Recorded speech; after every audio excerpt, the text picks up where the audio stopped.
Focus of the day. Hello students, very warm welcome in the YouTube channel of analyst IAS. Recently Uttarakhand में uniform civil code जो है ये पास किया गया है। प्रेसिडेंट इस पर मोहर लगाएंगे तो ये लॉ बनकर आएगा। इसमें हिंदुओं के लिए क्या चेंज है, मुस्लिम्स के लिए क्या चेंज है, बाकी इसमें क्या चेंजेस है लिव इन रिलेशनशिप को लेकर के उन लोगों के लिए जो उत्तराखंड में रह रहे हैं, प्लस वो लोग जो वहां पढ़ाई करने गए हैं या वहां से बाहर है। बिकॉज यूसीसी एक अहम मुद्दा रहा है। सो इसके प्रोज एंड कॉन्स दोनों चीजें for the mains practice. After that will be solving out today's prelims and the mains practice question after this topic. So why news recently Uttarakhand की गवर्नमेंट ने यूनिफॉर्म सिविल कोड 2024 को ये पास किया है उत्तराखंड की assembly में। और ये जो बिल है इंपॉर्टेंट चेंजेस लेकर आता है, जैसे कि शादी से जुड़ी चीजों को लेकर के, डाइवोर्स से, या जो सक्सेशन होता है प्रॉपर्टीज का, उनसे रिलेटेड चीजों में। Now what are the key changes for basically Hindus अगर हम देखेंगे यहाँ पे, तो सबसे पहला ये जो न्यू यूसीसी बिल है, यहां पे एक फादर जो है वो दोनों सेल्फ एक्वायर्ड प्रॉपर्टी जो उनकी है एज वेल एज जो एंसेस्ट्रल प्रॉपर्टी है, इसको फ्रीली वो डिस्पोज कर सकता है।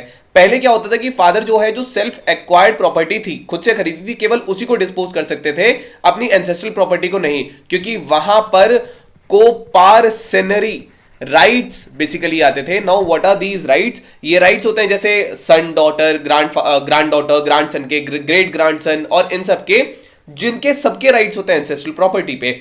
नाउ जो कोपासेनरी राइट्स हैं एंसेस्ट्रल प्रॉपर्टी पर होते हैं, और ये हिंदू सक्सेशन एक्ट जो है इनको एबॉलिश कर दिया गया है। ये यूसीसी का एक पार्ट है। नेक्स्ट थिंग जो यहाँ पे मेजर चेंज होने वाला है कि दोनों पेरेंट्स और जो मदर एंड फादर होते हैं, इन दोनों को ही क्लास 1 हेयर के रूप में रखा जाएगा जब इंटेस्टेट सक्सेशन होता है, मतलब बिना विल का जब सक्सेशन होता है। अर्लियर केवल मदर ही क्लास 1 हायर्स में आती थी, लेकिन अब यहां फादर का इंक्लूजन ये मीन करता है कि जो भी उस इंसान की प्रॉपर्टी है वो उसके सिबलिंग्स को जाएगी, लेकिन वो उसके पेरेंट्स के थ्रू होकर के जाएगी। ये चेंज लेकर के आएगा। जो हिंदू सक्सेशन लॉ था उसमें siblings as a legal heirs they were not included, but they were included in the Shariat law. तो यहां पर ये चीज चेंज होगी हिंदूज के लिए। मुस्लिम्स के लिए यहां पे क्या चेंजेस हैं?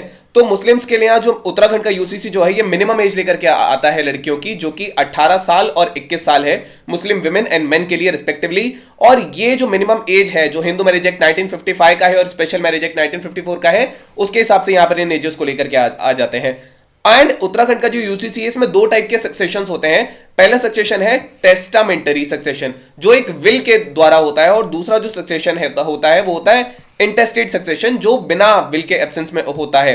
नाउ ये लेकर आ गए हैं, और ये हिंदू सक्सेशन एक्ट जो 1925 का एक्ट है इसके अकॉर्डिंग है।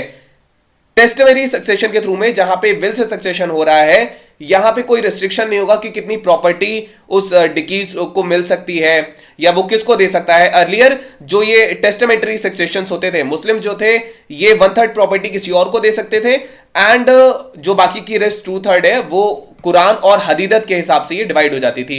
इंटेस्टेट सक्सेशन की अगर हम बात करेंगे तो इस सक्सेशन में जो बिना विल के सक्सेशन होता है, जो इंडियन सक्सेशन एक्ट है, इसके प्रोविजंस यहां पे जो है वो अप्लाई होंगे। प्रायरली इनहेरिटेंस जो थी वो क्लास 1 हायर्स को दी जाती थी, जिसमें बच्चे आते थे, विडो आती थी, पेरेंट्स आते थे, और बाकी लिस्ट में लोग। और अगर क्लास 1 ईयर्स नहीं होते थे, जो प्रॉपर्टी होती थी ये क्लास 2 के जो ईयर्स होते थे उनको चली जाती थी, जैसे कि नीसेज हैं, नेफ्यूज हैं, ग्रैंड पेरेंट्स हैं या सिबलिंग्स हैं। अगर कोई भी हायर एग्जिस्ट नहीं करता था तो क्लोजली रिलेटेड जो मोस्ट व्यक्ति था उसको वो प्रॉपर्टी दे दी जाती थी। यहां पे बाईगैमी और पॉलीगैमी जो है अभी क्रिमिनलाइज हो चुकी हैं। इसके अलावा जो निकाह हलाला होता था, जब डाइवोर्स के बाद एक थर्ड पर्सन के पास रहना पड़ता था वापस शादी से पहले, तो ये निकाह हलाला यहां नहीं है, इदादत नहीं यहां पे होगी, जो मुस्लिम पर्सनल लॉ के अंदर इनको प्रैक्टिस किया जाता था। अगर हम बाकी की चैलेंजेस की यहां पे बात करेंगे तो लिव इन रिलेशनशिप्स में जो भी लोग रह रहे हैं उनको रजिस्ट्रेशन करना पड़ेगा लॉ के अंडर, और अगर कोई भी पार्टनर 21 साल से कम का है तो उनका जो रजिस्ट्रेशन है, जो रजिस्ट्रार है, वो उनके पेरेंट्स को इन्फॉर्म करेगा कपल को, और वही एक रिपोर्ट लोकल पुलिस थाने में दी जाएगी।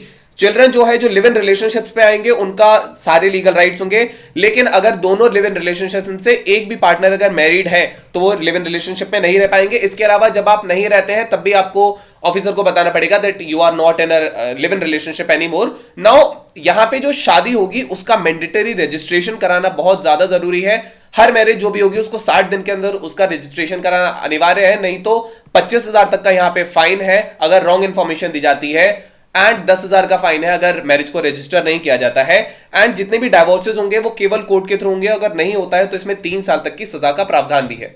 नाउ यूसीसी से रिलेटेड कुछ कॉन्स्टिट्यूशनल प्रोविजंस, आर्टिकल 366 जो है ये प्रेस्क्राइब करता है कि जो शेड्यूल्ड ट्राइब्स हैं, जैसे ट्राइबल कम्युनिटीज हैं, जो आर्टिकल 342 के अंडर आते हैं, प्रेसिडेंट उन लोगों का नाम, CSTs स्पेसिफाइड ट्राइबल कम्युनिटीज का नाम इस लिस्ट में रखते हैं, तो ये उससे रिलेटेड है।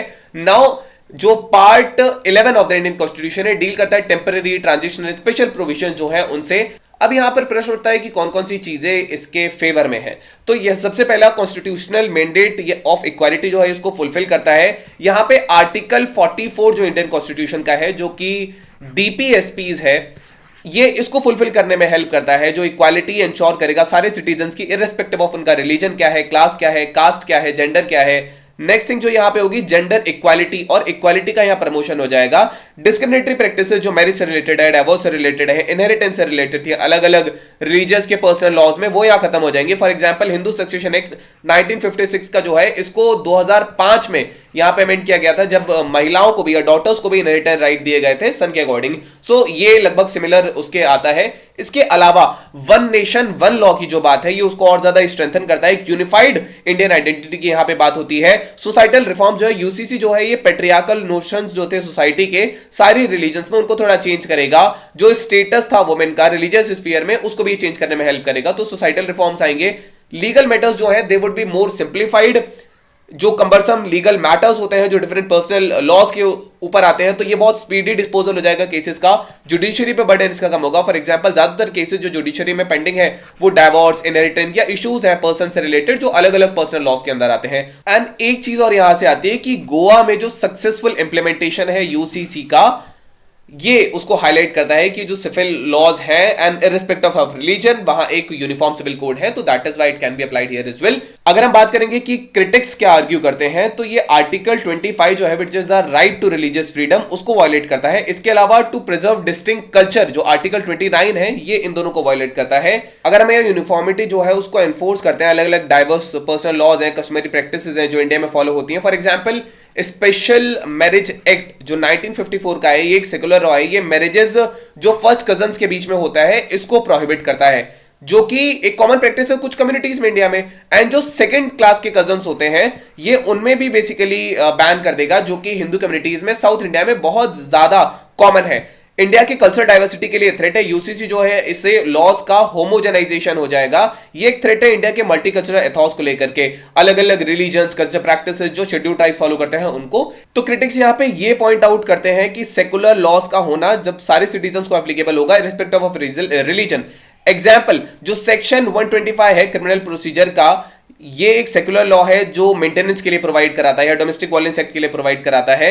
ये यहां पर एक चीज आती है। कुछ क्रिटिक्स ये आर्ग्यू करते हैं कि दिस इज हिंदुआइज्ड कोड्स। कुछ क्रिटिक्स ये कहते हैं कि ये कोड्स का बेसिकली ध्रुवीकरण कर देगा सारी कम्युनिटीज पे। फॉर एग्जांपल यूसीसी जो है, ये हिंदू प्रैक्टिसेस को फॉलो करने के लिए कहेगा सारी ही कम्युनिटीज को, मैरिज के केस में, डाइवोर्स के केस में, इनहेरिटेंस के केस में। तो ये यहां पर चीज आती है। इसके अलावा पर्सनल लॉज जो है वो कॉन्करेंट लिस्ट में है। कुछ कॉन्स्टिट्यूशनल लॉ एक्सपर्ट्स ये आर्ग्यू करते हैं कि कॉन्स्टिट्यूशनल जो बनाने वाले थे, उनका कोई इंटेंशन नहीं था कि यूनिफॉर्मिटी हो सारे के सारे पर्सनल लॉज में। वो ये बताते हैं कि जो एंट्री 5 है कॉन्करेंट लिस्ट की, इसको उनमें रखा गया। ये उस चीज को शो करता है कि पर्सनल लॉज होते हैं उनको अलग ही रखना था कॉन्स्टिट्यूशनल फ्रेमवर्क को। Now we have our today's film splitters question. The question says uniform civil code is prescribed by which article of Indian Constitution? You can type the answer in the comment section. The relative is correct or not. Now we have today's main practice question. The question asks you, what are the challenges in implementing uniform civil code in India? Suggest some mitigation steps. So this was all about today's video and session. I hope you understood it very well. Thank you. Have a nice day and stay tuned with Let's Try for your better preparation.